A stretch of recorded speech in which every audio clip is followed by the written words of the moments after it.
English stories. The country that had no onions. Once upon a time, there lived a young man who was looking to grow in his life. While exploring what business he would take to support his family, he met a very well-traveled man. The man told the young man great tales of his travel, and then he talked about a country that had no onions.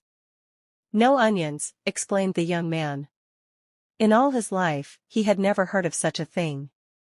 How can anyone enjoy the true pleasure of food without onions? Without any further thoughts, he bought onions, filled his cart and set his journey towards this whimsical land of no onions. Finally, after several days he arrived in the onionless country. He made his way to the palace, where the guards were fascinated enough by the weird cargo that they allowed him to meet the king. "I bring you a great gift from my country," the young man proudly announced. "The plant is native to my place but new to yours. It has the unique ability to enhance the flavor of any food. It would be great if I could offer you this magnificent plant which you, in turn, introduce it to your people." The emperor was a little cautious about letting the weird plant at first, but he later allowed the young man to prepare some delicacies using the onions.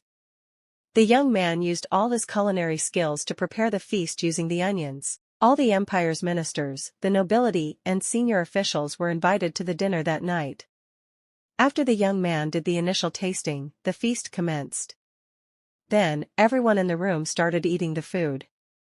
It didn't take long for the hall to lapse into a great noisy fit-out of excitement. All praised the smell and the taste of the food.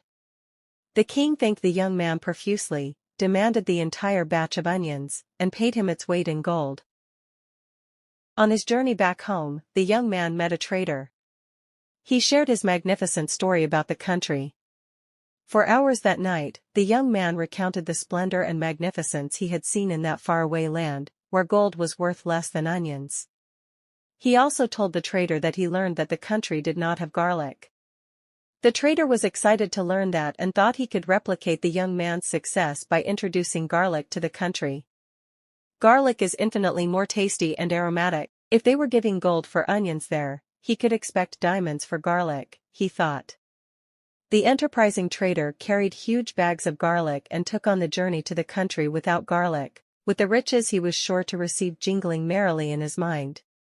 Since the introduction of the onions recently overjoyed the land, they were more open to the idea of trying his garlic. The royal guards took the man with the new herbs to the king.